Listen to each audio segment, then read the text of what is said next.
Okay, so hey guys, and welcome back to another Axel 72 video. And in today's video, I'm going to be giving my prediction for the Charles Oliveira versus Mateusz Gamrot fight. And so if you are new around here and you haven't yet subscribed, please do so, like the video.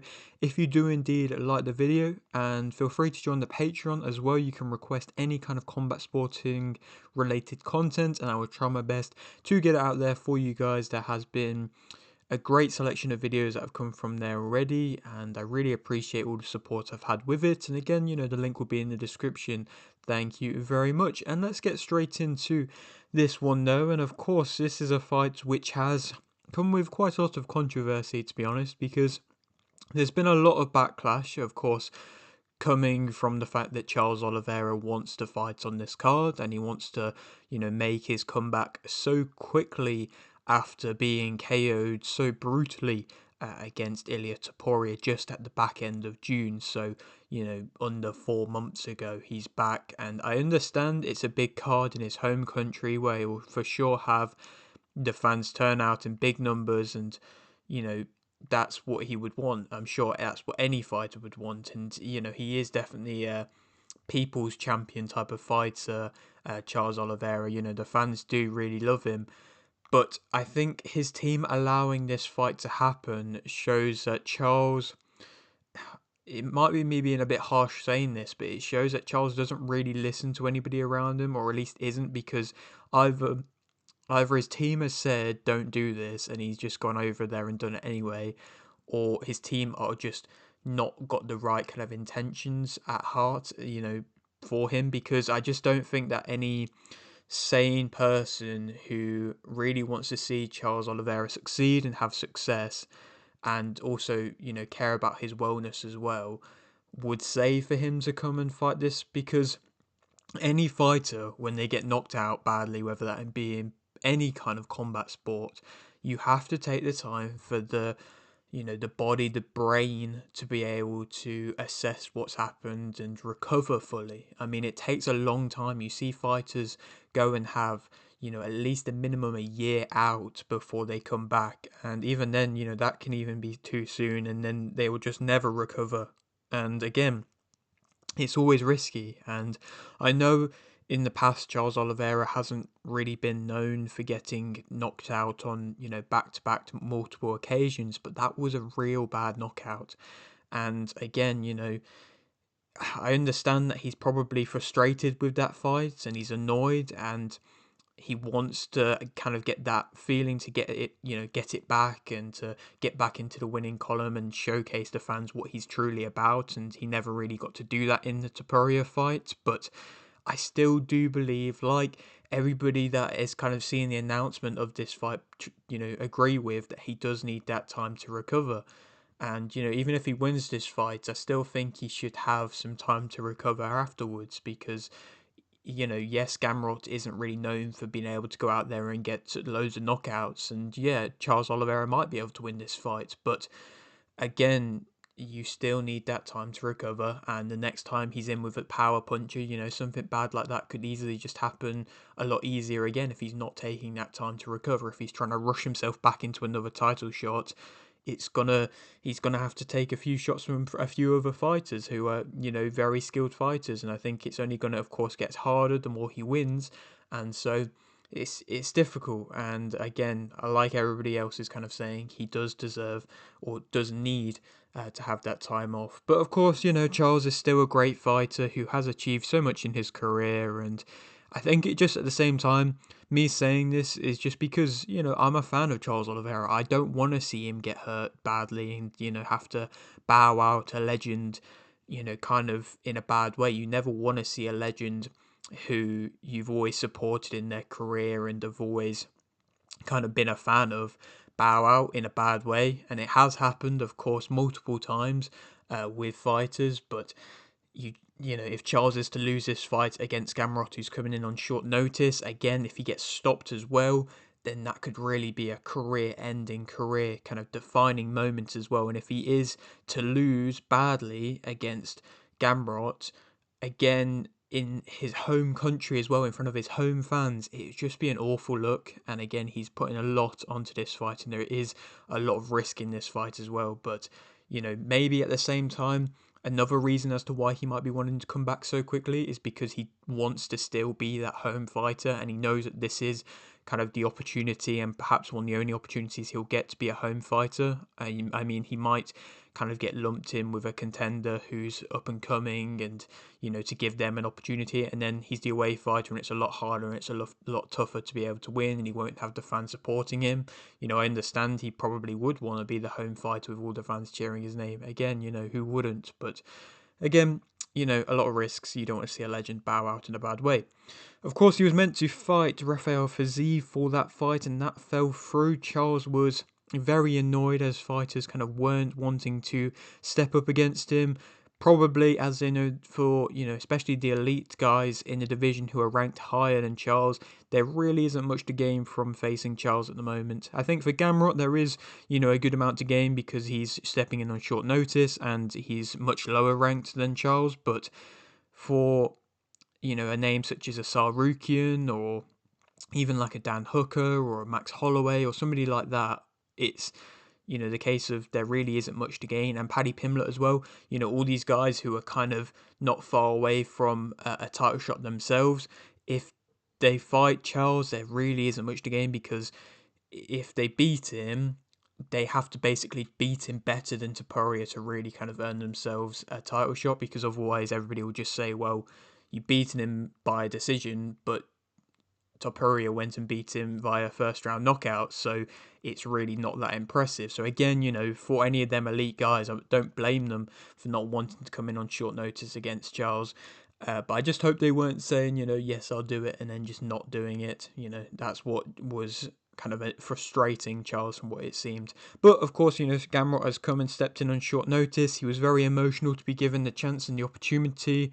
Which is nice to see. I guess, it showcases that he truly does have a lot to give in this fight, and he wants to showcase his ability and his skill, and he knows how much of a kind of big opportunity for his career this is.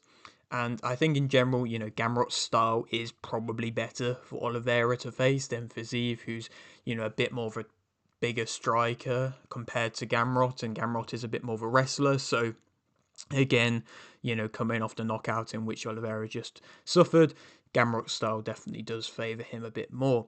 Gamrot has been a contender kind of amongst the rankings for a while, but just never has seemed to be able to, be one of the elite guys in the division. He's kind of always just been fringe in that kind of elite scene of the top 6, the top 7. But he does have some wins against, some good names. Sarukian, of course, when Sarukian was on the come up and had a lot of hype, he slowed down that hype train, and that was a big, moment for Gamrot.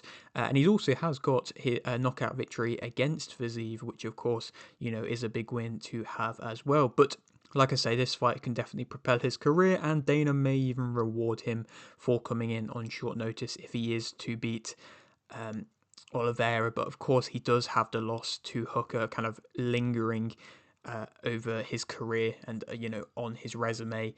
Because a loss to Hooker, if Hooker goes out there and beats Sarukian, then that loss is going to look good. But at the moment, that loss doesn't look the best just yet, because Hooker has always been somebody who hasn't quite been able to beat the elite guys in his career. To speak about both fighters individually, Oliveira as a fighter, of course, he's always a submission threat.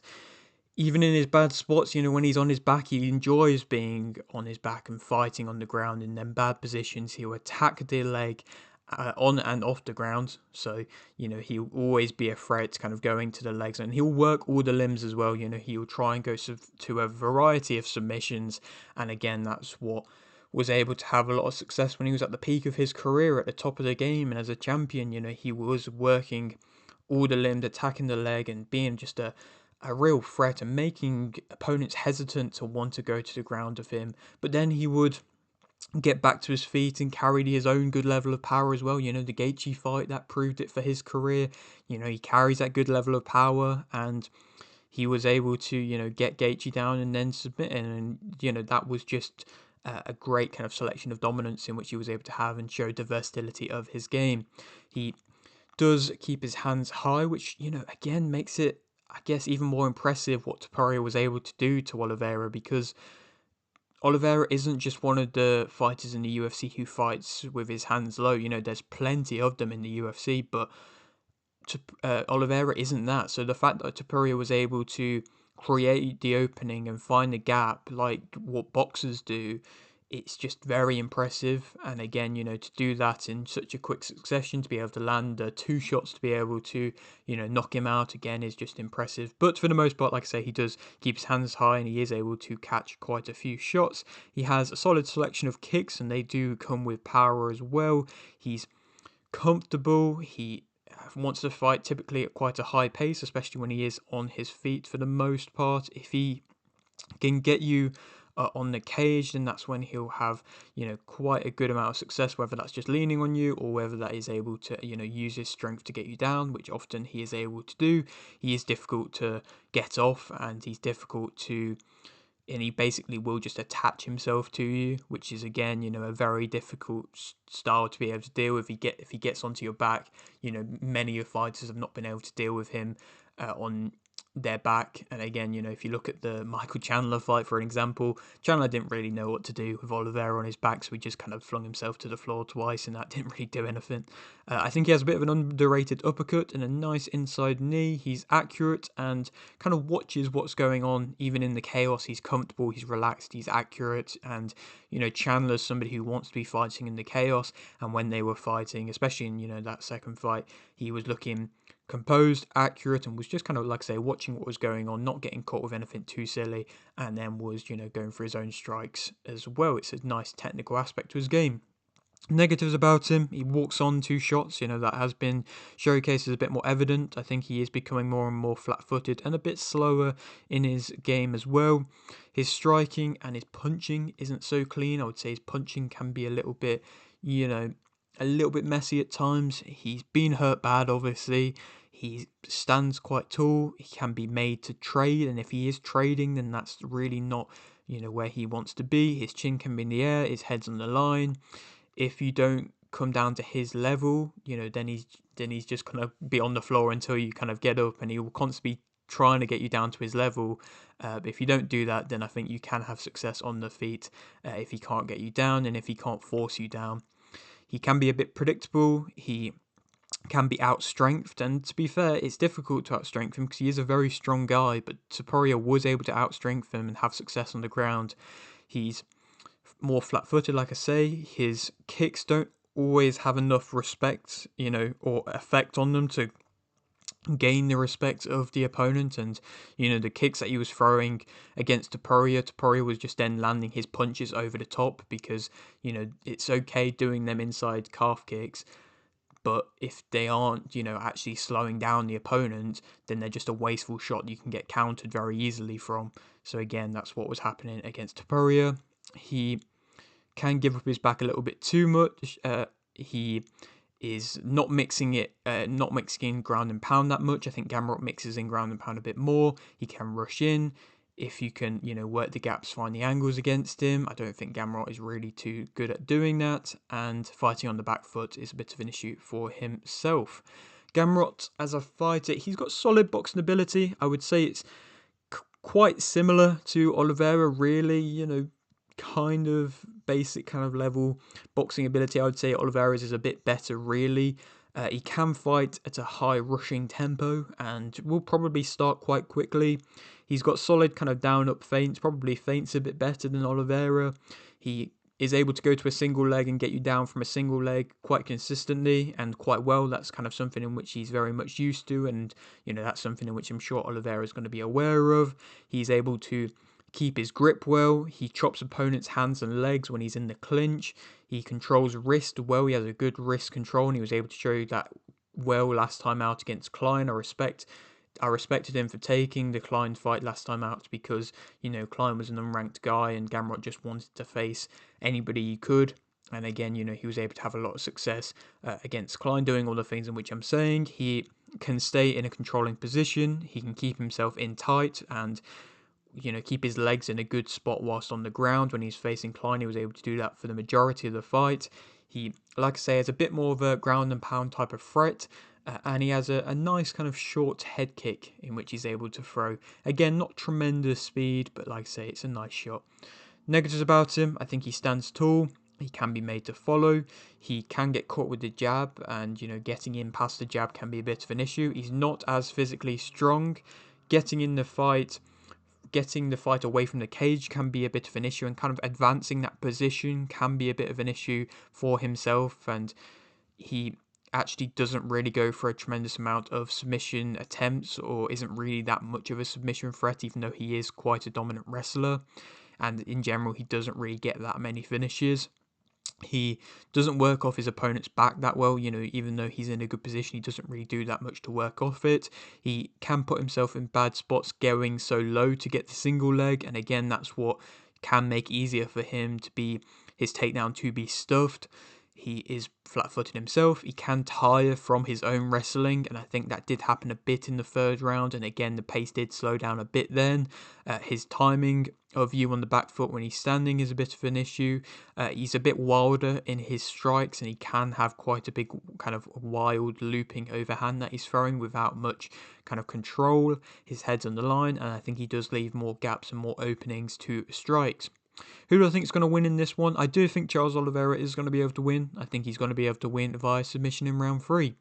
I'm just, very wary that, of course, what we've seen with Charles Oliveira last wasn't good, but I would like to hope that we still have some life left in Charles Oliveira. Of course, I don't really want to be seeing him in this fight, but I think he probably will be able to have this better striking than that of Gamrot. I think he will probably be able to stuff Gamrot's attempts, and even if he does get a takedown Gamrot, then I think Oliveira is going to be able to work in a bad position, because I don't think that Gamrot is going to be able to advance the position enough to be enough of a threat. And even if he is just going for ground and pound and wins a round, I don't think it's going to be enough to, deter or stop Oliveira from going and, attempting his game plan. So I don't really think there is too much in which Gamrot can do that will really, cause issues to Oliveira.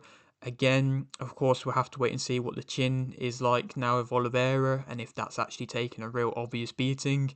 But again, fingers crossed that hasn't, for, the fans of Charles Oliveira, and also for the fact it is in his home country. You don't want to see him get stopped badly, like I've touched upon.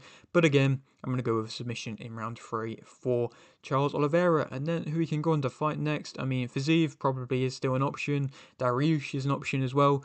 All guys are ranked quite low, but are coming off a win at least. I think Oliveira's going to have to really work hard if he's ever going to get another title shot again, because, I mean, from the seams of it, we're going to get Topuria versus Gaethje, then probably the winner of Makhachev. If Makhachev beats Della Maddalena, then we'll get Topuria versus Makhachev versus Della Maddalena. And then I don't know what would happen with the title, but of course, Paddy Pimblett's still around there. Holloway's probably in line before Charles Oliveira to get another title shot. Sarukian versus Hooker is another fight. Sarukian is in line before Charles Oliveira. There's a lot more people in line now before Charles Oliveira. So again, I don't know what his mindset is to carry on fighting. You can tell that he loves to fight, but now he's not going to be fighting for a title for a good while. We will have to wait and see, what his actual mindset is. But yeah, that is it for today's video. Hope you did enjoy. Like video if you didn't, like video, subscribe if you're new, and thanks for watching.